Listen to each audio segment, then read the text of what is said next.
मेरे साथ नजरुल साहब हैं जो कि इस पूरे मामले में बाबरी के खिलाफ ही बोल रहे हैं और इसको लेकर जैसा मैंने पहले कहा कि मोहम्मद नजमुल हक जो कि जमीयत उलेमाए हिंद के हैं और वो रशीदी साहब और तौसीफ खान साहब को आप देख ही रहे हैं। मैं एक बार नजमुल साहब आपके पास आ रही हूँ और रशीदी साहब के पास जा रही हूँ। रशीदी साहब, आपने सुन लिया क्या बोला अभी थोड़ी देर पहले इमरान मसूद ने? वो कह रहे हैं नफरत का एजेंडा है, इस नफरत के एजेंडे से हटना चाहिए। सहमत है? देखिए सुचारिता जी, मैं इस बात को पहले ही कह चुका हूं। जब हुमायूं कबीर ने ये कहा था प्रेस कॉन्फ्रेंस करके कि तुम मुझे वोट दो, मैं तुम्हें बाबरी मस्जिद दूंगा, तो ये क्या समझ रहे हैं आप इस बात को? आप इसको खुद समझिएगा कि मस्जिद की बुनियाद किस बात पर रखी जा रही है? वोट की बुनियाद पर। मैं आपको एक वाकया बताता हूं। सन 9 हिजरी में मोहम्मद साहब जब जिंदा थे तो कुछ लोगों ने एक मस्जिद बनवाई। वो नाम के मुसलमान थे लेकिन वो इस्लाम को नुकसान पहुंचाना चाहते थे। ऐसे लोग हर ज़माने में रहते हैं, हिंदुओं में भी हैं, मुसलमानों में भी हैं। और वो ये चाहते थे कि मोहम्मद साहब आकर इसमें नमाज पढ़ लें और इस मस्जिद की जो है इज्जत बढ़ जाए, उस मस्जिद को लोग मानना शुरू कर दें।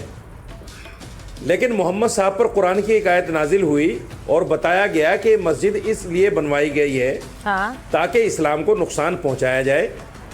तो आप जब जंग से वापस आए, आपने उस मस्जिद को तोड़वा दिया।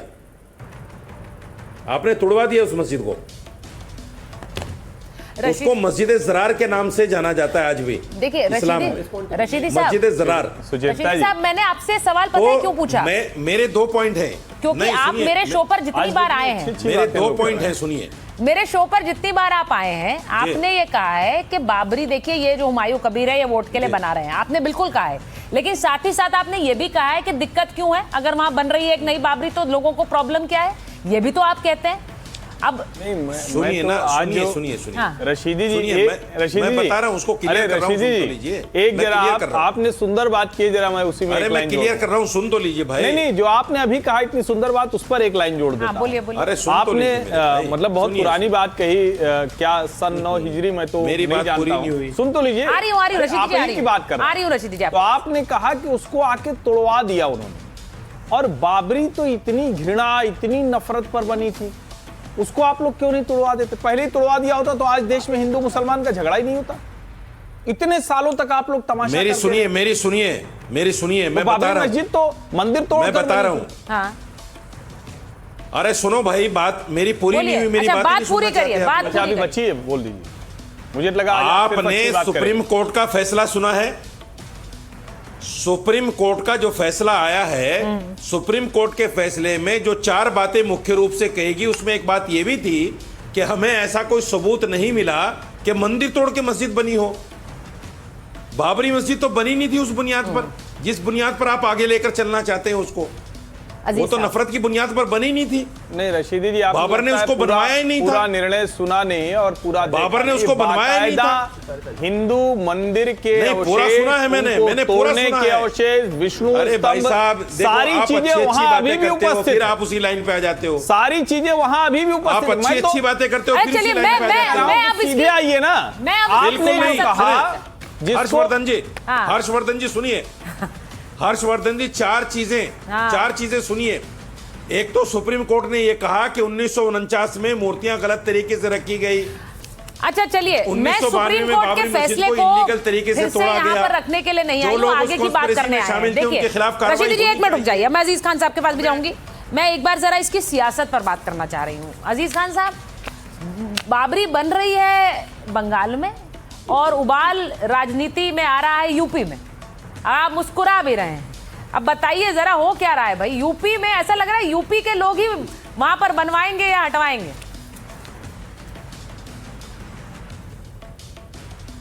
देखिए सुचरिता जी, सबसे बड़ी बात यह है कि बाबरी पर ना उबाल यूपी में है।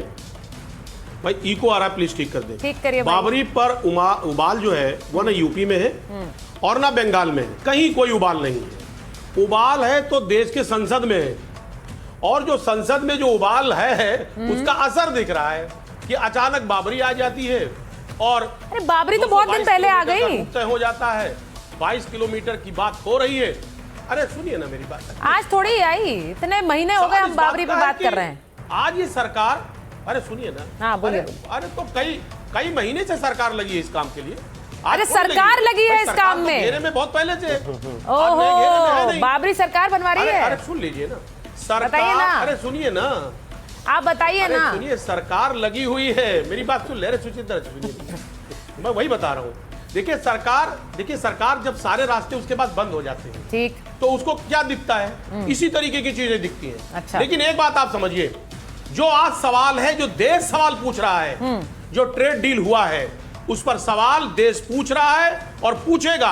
आप बाबरी लेके आ जाइए, हुमायूं कबीर को लेके आ जाइए। नहीं अजीज जी, अब आप ये सुनिए ट्रेड डील, आप कोई और मुद्दा कहते हैं तो मैं मान लेती, लेकिन ये बाबरी का मुद्दा इतने दिन से चल रहा है, हुमायूं कबीर इतने दिन से आ गए, अब आप कह रहे हैं संसद से डिफ्लेक्ट करने के लिए आ गए बाबरी लेकर। ये कोई मानेगा क्या शिवम? आप लोग संसद से ध्यान भटकाने के लिए बाबरी लेकर आए, बाबरी तो आप ही बनवा रहे हैं। देखिए सुचारिता, ये किसी धर्म विशेष के लिए नहीं है, पार्टी विशेश के लिए भी नहीं। हाँ। लेकिन ये जो रेडिकलाइज्ड लोग हैं ना, और खास तौर पर ये जो कट्टरपंथी हैं, ये इस देश की शांति को खा गए। 1947 में जब ये देश आजाद हुआ था, इस देश के पास लड़ने का, हिंदू मुसलमान को एक दूसरे से लड़ने भिड़ने का कोई दूसरा मुद्दा था ही नहीं। इस देश के पास कोई एक ऐसा नेता भी नहीं था जिसको पर्टिकुलरली किसी एक धर्म की साइड लेनी थी।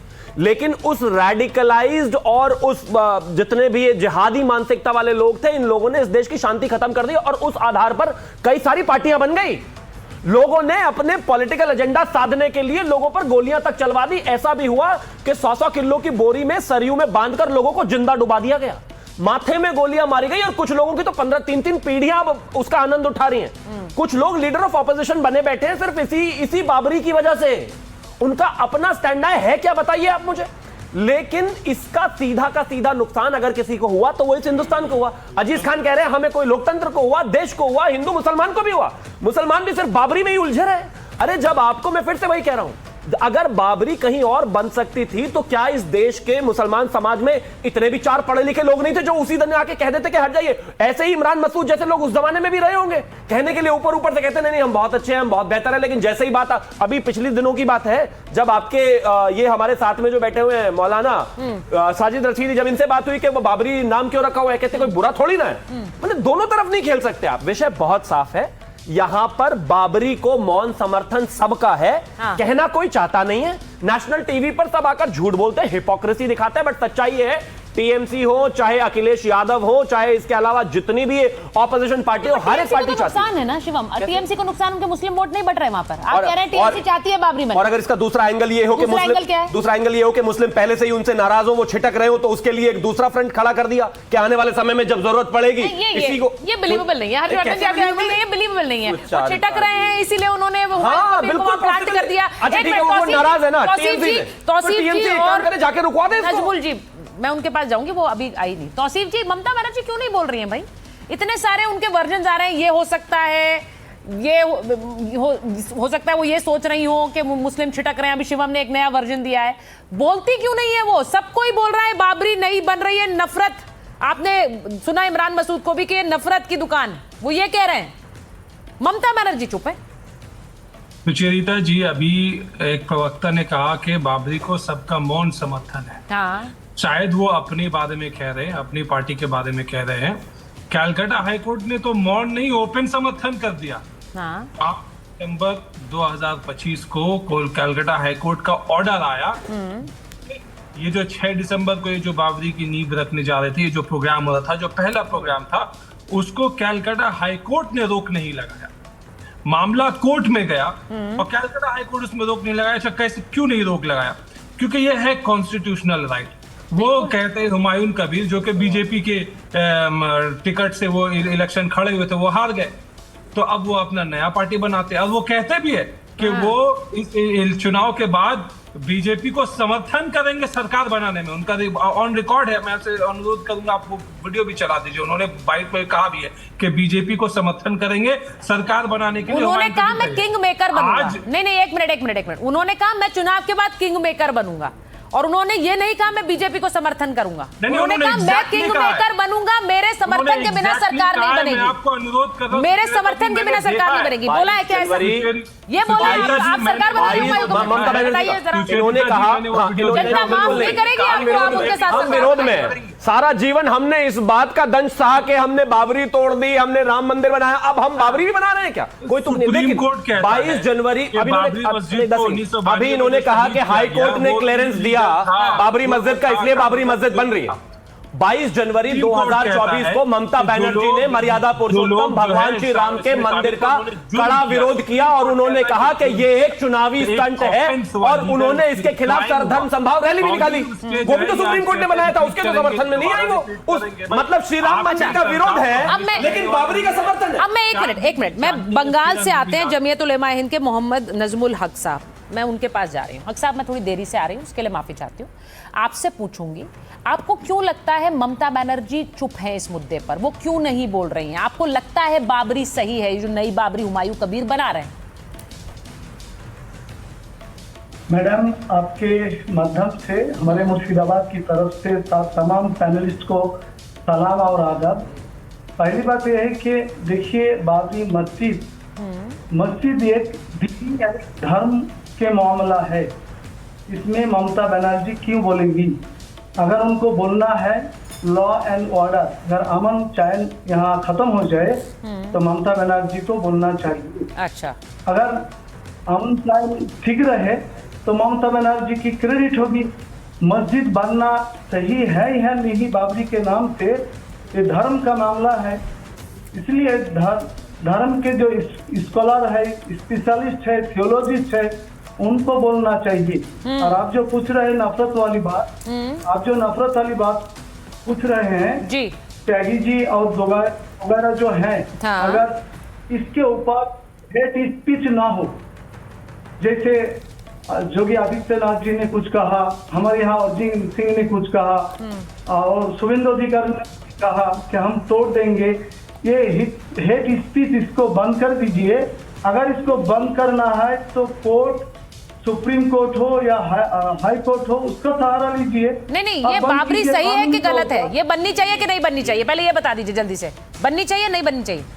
इसमें तो इसके ऊपर तो हमारी खुलासा स्पष्ट बात है कि मस्जिद बने, किसी जगह भी बने, इसमें किसी का भी कोई प्रॉब्लम है नहीं, लेकिन 6 दिसंबर, अच्छा, अब वो हेट स्पीच की बात कर रहे हैं। और बाबरी नाम से बनाना ये सही नहीं है, हमने समझा। बाबरी नाम से बनाना सही नहीं, ये तो मुझे लगता है सभी कह रहे हैं। मस्जिद बनाने का तो हक सबको है, कोई भी इसको कोई गलत कह ही नहीं सकता है, ये तो गलत ही नहीं कह सकता। नहीं, लेकिन उन्होंने शिवम एक बात बोली है और मैं चाहती हूँ हर्षवर्धन जी भी इस पर रिस्पॉन्ड करें। उन्होंने कहा हेट स्पीच दी जा रही है। मैं एक बार जरा केशव प्रसाद मौर्य का बयान सुन पा रही हूँ, बाबरी मस्जिद बन भी गई तो टिकेगी नहीं, ये हेट स्पीच है क्या? बिल्कुल नहीं, कानूनी रूप से हटवाएंगे। वो कह रहे हैं कानूनी रूप से हटवाएंगे, तो मतलब अब मुर्शिदाबाद में भी अगर एक बाबरी बनेगी तो आप कानून का सहारा हटवाएंगे, होना ही नहीं। देखिए, मैं एक चीज कहना चाहता हूं, मैं इस देश के सुप्रीम कोर्ट कानून सभी का समर्थन करता हूं, सम्मान करता हूं, जो वो कहेंगे हम उसी को मानेंगे, देश उसी तरीके से चलेगा, संवैधानिक दायरे में रहते हुए सब कुछ ठीक है। लेकिन बस इसी के साथ मैं एक राइडर ये ऐड कर देना चाहता हूं कि जब बाबर यहां पर आया था, मुझे पूरी उम्मीद है उसने भी किसी कोर्ट से, किसी कचहरी से, किसी परमिशन से, किसी डीडीए से, एमडीए से कोई परमिशन लेके मस्जिद नहीं बनाई थी। इतना चहकने की आवश्यकता नहीं है, मैं कोर्ट के हिसाब से ही काम करूंगा। अब आगे बिल्कुल संवैधानिक दायरे में रहते हुए संविधान के तहत, अदालतों के तहत ही कार्रवाई होगी, लेकिन एक हिंदू धर्म के लोगों की एक बेसिक अंडरस्टैंडिंग ये कहती है कि उनको अपमानित करने के लिए जो आप ये बाबरी का निर्माण कर रहे हैं, ये बिल्कुल इस देश में नहीं होनी चाहिए, रहनी चाहिए, ना रहेगी। ये मेरा संवैधानिक दायरा है और मेरी फ्रीडम ऑफ स्पीच है, ऐसा हम मानते हैं। मैं हर्षवर्धन जी आपसे पूछूंगी, एक आम आदमी भी ये समझ रहा है, अब मुझे please correct me if I am wrong, एक आम आदमी भी ये समझ रहा है कि अगर वहां पर मुर्शिदाबाद में हुमायूं कबीर के उतरने से मुसलमान वोट स्प्लिट होगा तो ममता बनर्जी को नुकसान होगा, उसका फायदा बीजेपी को हो सकता है, तो लोग क्यों ना कहें, जो ये बार बार आरोप लगाते हैं तो बी टीम है बीजेपी की, क्यों ना कहें? नहीं, देखिए, ये कहा जा सकता है एक इस तरह का एक कहें कि लाइन खींचकर, लेकिन अगर ध्यान से देखें तो यहाँ मसला दूसरा है। ममता बनर्जी ने तब तक हुमायूं कबीर को नहीं रोका जब तक वहां तक वो पहुंचते। उस एक्सटेंट तक पहुंचने के बाद उनको लगा कि अब मामला कहीं, जिसको कहते हैं ना कि रिवर्स पोलराइजेशन की तरफ ना जाए। और चूंकि ये सब जानते हैं 15 साल की सत्ता हो गई है, कांग्रेस और कम्युनिस्ट वहां लगातार प्रयास कर रहे हैं, मुसलमान पूरे देश में कांग्रेस के साथ जा रहा है। ऐसे में ममता बनर्जी से वो वोट नहीं छिटकेगा, ये कोई नहीं मान सकता, इसको आप समझिए। राहुल गांधी ने वो तेलंगाना में करके दिखाया, ओवैसी और केसीआर से मुसलमान भाग गया भाई, आप इसको समझिए। और ये बहुत गंभीर मसला है। ममता बनर्जी से अगर मुसलमान उस तरह से छिटक के भागेगा तो ममता साफ हो जाएंगे, लेकिन अगर ममता उस एक्सटेंट तक ले जाकर उसको एक हुमायूं कबीर एक अलग ग्रुप के तौर पर दिखेगा तो कांग्रेस में वो वोट नहीं जाएगा। हिंदू वोट नहीं कर रहा ममता के लिए, हिंदू वोट नहीं कर रहा है ममता, वोट तो कर ही रहा है, तभी वो सत्ता में आ रही है, लेकिन क्या अब उतना वोट करेगा? और दूसरा, क्या ममता बनर्जी की सरकार ने कहा कि इससे लॉ एंड ऑर्डर की सिचुएशन बंगाल में खराब होगी? हाई कोर्ट के सामने कहा कि इसको नहीं बनना चाहिए। और अभी नजमुल हक साहब कह रहे हैं कि ये हेट स्पीच दी जा रही। ठीक बात है, तोड़ना, विध्वंस कर देना हेट स्पीच है। अरे भाई, जो हेट का बहुत बड़ा दुनिया का सबसे बड़ा पर्याय होगा तो उसमें ये बाबर है।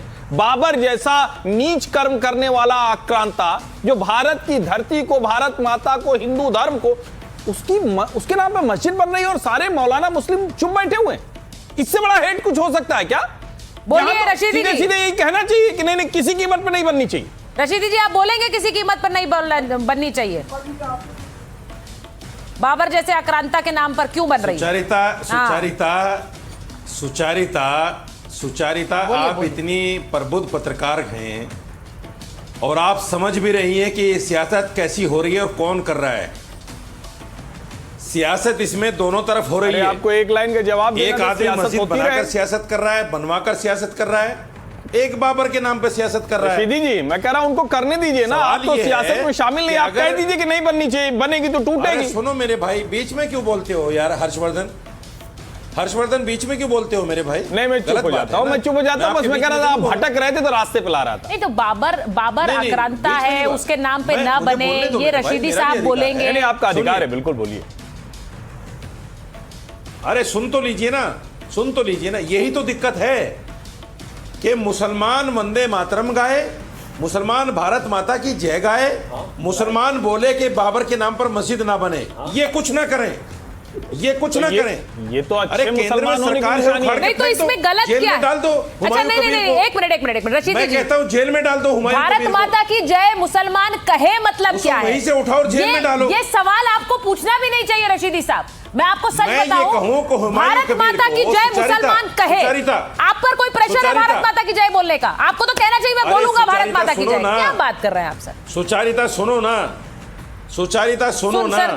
मैं कह रहा हूं, साजिद रशीदी कह रहा है कि हुमायूं कबीर को पकड़ो और जेल में डाल दो। हाँ, दिल्ली लाके उसे जेल में डाल दो। ठीक है।